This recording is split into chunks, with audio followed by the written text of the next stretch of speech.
নমস্কাৰ মৰমৰ শিক্ষাৰ্থীসকল, তোমালোকে ইতিমধ্যে হাইস্কুলীয়া শিক্ষাত বৰগীত সম্পৰ্কে কিছু কথা তোমালোকে জনাৰ সুযোগ পাইছিলা।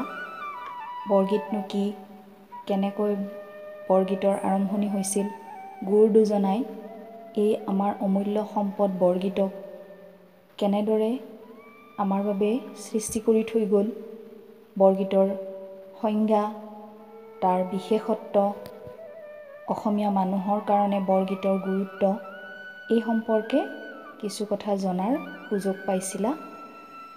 এতিয়া তোমালোকে তোমালোকৰ পাঠ্যক্ৰমত শ্ৰী শ্ৰী মাধৱদেৱৰ বৰগীত এটি পঢ়িবলৈ পাইছা, আৰু সেইকাৰণে পোনপ্ৰথমে মই তোমালোকক বৰগীতৰ সেই আগতে শিকি অহা কথাখিনিকে এবাৰ আকৌ পুনৰ দোহাৰিব বিচাৰিছোঁ।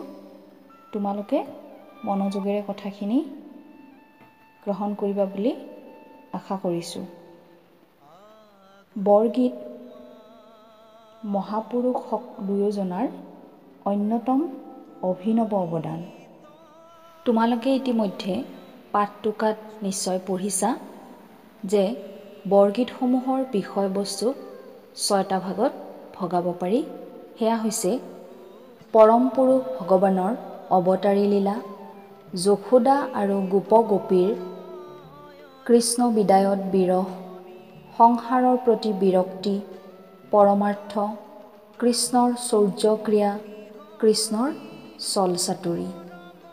আনহাতে লীলা বিষয়ক গীতসমূহক জাগৰণ, চলন, খেলন আৰু নৃত্য এইদৰে ভাগ কৰিব পাৰি। মহাপুৰুষ মাধৱদেৱৰ সাহিত্যিক জীৱনৰ কীৰ্তিস্তম্ভ নামঘোষাকে ধৰি বৰগীতসমূহ, তেওঁৰ ঝুমুৰা কেইখন, অংকীয়া নাট, এই সকলোবোৰ প্ৰতিজন অসমীয়া মানুহৰ বা অসমীয়া সাহিত্যৰ প্ৰাণৰ আপোন। আৰু তেওঁৰ জীৱনলৈ চালে আমি এটা কথা দেখা পাওঁ, তেওঁৰ গুৰুৰ প্ৰতি উৎসৰ্গিত যি জীৱন, বৈষ্ণৱ ধৰ্মৰ প্ৰচাৰ, আদৰ্শৰ প্ৰতি একনিষ্ঠতা, আস্থা, সাংগঠনিক শক্তি, উপস্থিত বুদ্ধি, তেওঁৰ কবিত্ব গুণৰ যি অসাধাৰণ প্ৰকাশ, এই কথাবিলাকে মাধৱদেৱক আজিও আমি স্মৰণ কৰোঁ। গতিকে তোমালোকে এইখিনি কথা বুজাৰ লগতে তোমালোকে যাতে মনেৰেও কথাখিনি অনুভৱ কৰিব পাৰা, সেইটোৱে মই আশা কৰিছোঁ। চৰিত পুথি মতে শংকৰদেৱৰ দ্বাৰা ৰচিত গীতসমূহ কমলাবায়ন নামে এজন ভকতে আওৰাবলৈ নিওঁতে জুয়ে পোৰাত মহাপুৰুষে হেনো আৰু পুনৰাই গীত ৰচনা নকৰি মাধৱদেৱক নতুনকৈ গীত কিছু ৰচনা কৰিবলৈ কয়। গুৰুবাক্য শিৰত ধৰি মাধৱদেৱে হেনো 9 কুৰি 11টা গীত ৰচনা কৰিলে। কিন্তু বৰ্তমান গুৰু দুজনাৰ প্ৰচলিত বৰগীতসমূহৰ ভিতৰত আমি 1.5 কুৰিমানহে শংকৰদেৱৰ বুলি জানিবলৈ পাওঁ, আৰু বাকী 9 কুৰিমান গীত মাধৱদেৱৰ দ্বাৰা ৰচিত। মাধৱদেৱৰ বৰগীতসমূহ অসমীয়া সাহিত্যৰ এক আপুৰুগীয়া সম্পত্তি। তোমালোকে তোমালোকৰ পাঠ্যপুথিত মাধৱদেৱৰে এটা বৰগীত পঢ়িবলৈ পাইছা। এই বৰগীতটিৰ জৰিয়তেদি তোমালোকে মাধৱদেৱৰ বৰগীতসমূহৰ বৈশিষ্ট্যৰ বিষয়েও জানিবলৈ পাবা। বৰগীত হৈছে মহাপুৰুষ দুজনাৰ অন্যতম অভিনৱ অৱদান। গুৰু দুজনাই যেতিয়া বৰগীত ৰচনা কৰিছিল, তেতিয়া তেওঁলোকে সেই সময়ত বৰগীত নামকৰণ কৰা নাছিল। পৰৱৰ্তী সময়ত বৈষ্ণৱ ভক্তইহে মহাপুৰুষ দুজনাই ৰচনা কৰা এই গীতসমূহক বৰগীত আখ্যা দিয়ে। প্ৰকৃততে এই গীতসমূহৰ বিষয়বস্তুৰ মহত্ব, ৰচনাভংগীৰ সৌষ্ঠৱ, আৰু শাস্ত্ৰীয় সুৰৰ যি গাম্ভীৰ্য লগতে কল্পনাৰ যি সংযম সেই গুণবোৰৰ অনুভৱেহে এই গীতসমূহক পৰৱৰ্তী সকলো ধৰণৰ শাস্ত্ৰীয় সুৰযুক্ত গীতৰ পৰা পৃথক কৰিবৰ বাবে এই গীতসমূহক সাধাৰণ গীতৰ বিপৰীতে বৰগীত আখ্যা দিয়া হ'ল। অৱশ্যে চৰিত পুথিত উল্লেখ থকা মতে বৰগীতৰ প্ৰথম সৃষ্টি হৈছিল খ্ৰীষ্টীয় পঞ্চদশ শতিকাৰ শেষ দশকৰ আৰম্ভণিতে। তোমালোকে ইতিমধ্যে জানা যে মহাপুৰুষজনাই প্ৰথমবাৰ তীৰ্থভ্ৰমণ কৰি ফুৰোতে যেতিয়া বদৰিকাশ্ৰমত উপস্থিত হয় তেতিয়া তেখেতে হেনো মন মেৰি ৰাম চৰণেহি লাগো এই বৰগীতটি ৰচনা কৰিছিল।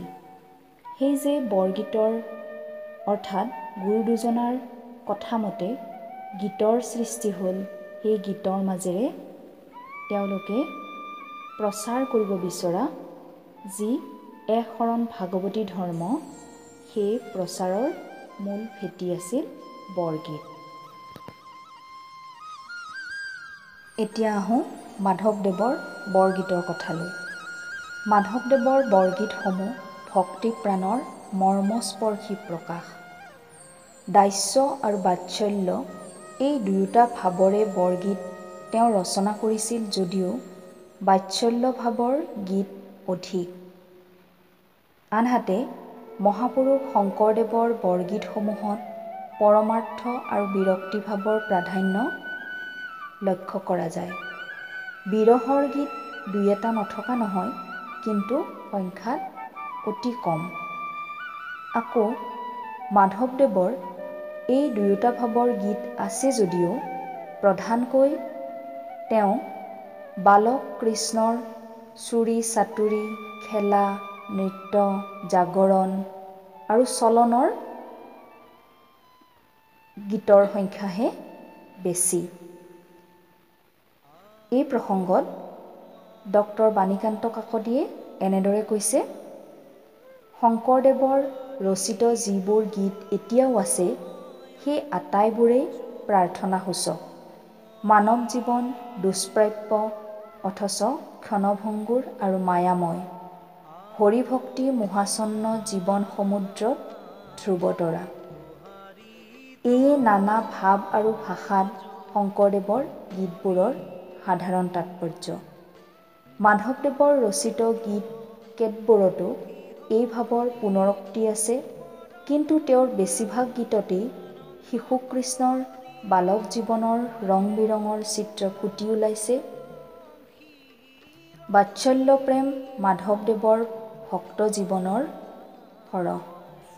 গীত পদ নাট এই সকলোতেই তেওঁ শ্ৰীকৃষ্ণৰ শিশু চৰিত্ৰ সজীৱ কৰি তুলিছে। অৰ্থাৎ মাধৱদেৱৰ ৰচনাত শিশু কৃষ্ণ পৃথিৱীৰ সকলো শিশুৰ যি চিৰন্তন ৰূপ সেই ৰূপকে আমি দেখা পাওঁ। তেওঁৰ নাটসমূহ নাট চাওঁ আমি অৰ্জুন ভঞ্জন, নতুবা তেওঁৰ যমুৰা কেইখন বা তেওঁৰ বৰগীতসমূহতে আমি শিশু কৃষ্ণৰ পৃথিৱীৰ সকলো শিশুৰ যি চিৰন্তন ৰূপ সেই ৰূপকে আমি বিচাৰি পাওঁ। তাৰ সমান্তৰালভাৱে মাতৃ যশোদাৰ পুত্ৰ স্নেহৰ কথাও আমি উমান পাব পাৰোঁ। পৃথিৱীৰ সকলো মাতৃ আৰু পুত্ৰৰ মাজৰ বা সন্তানৰ মাজৰ যি চিৰন্তন প্ৰেম, সেই প্ৰেমক যেন মহাপুৰুষ মাধৱদেৱে তেওঁৰ ৰচনাত ইমান সুন্দৰকৈ সৃষ্টি কৰিছে, সেয়া যেন পৃথিৱীৰ আন কোনো সৃষ্টিতে আমি বিচাৰি পাবলৈ আমাৰ কাৰণে এক বিৰল কথা হ'ব। সেয়ে মাধৱদেৱৰ ৰচনাসমূহ পঢ়িলে আমি আন এক আনন্দেৰে নিজক বিচাৰি পাব পাৰোঁ। বৰগীতৰ বিশেষত্বসমূহ। বৰগীতসমূহৰ ভাষা অংকীয়া নাটৰ দৰে ব্ৰজাৱলী। ব্ৰজাৱলী ভাষা হৈছে এক কৃত্ৰিম সাহিত্যিক ভাষা। বৰগীতসমূহ শাস্ত্ৰীয় ৰাগতালযুক্ত গীত। বৰগীতসমূহ ভক্তিমূলক তথা ঈশ্বৰৰ মাহাত্ম্য প্ৰকাশক। আৰু শংকৰ মাধৱে লিখা গীতসমূহকহে বৰগীত বোলা হয়। অৱশ্যে এইখিনিতে এটা প্ৰশ্ন হ'ব পাৰে তোমালোকৰ মনত যে শংকৰ মাধৱে ভটিমাও ৰচনা কৰিছিল, কিন্তু সেইসমূহক কিয় বৰগীত আখ্যা দিয়া হোৱা নাছিল? ভটিমাসমূহ হৈছে নাটৰ ভিতৰুৱা অংশ, নাটৰ বিভিন্ন সময়ত গোৱা কিছুমান গীত। যদিও ভটিমাসমূহৰো ভাষা আমি ব্ৰজাৱলী বুলি জানো। বৰগীতসমূহ কেৱল নাম ধৰ্ম প্ৰচাৰৰ উদ্দেশ্যেহে ৰচনা কৰা হৈছিল। বৰগীতসমূহ মূলতঃ ভক্তিৰস প্ৰধান যদিও তাত দাস্য, শান্ত, বাৎসল্য আদি ৰসৰো সমাৱেশ ঘটিছে। গতিকে তোমালোকে এটা কথা বুজি পাইছা যে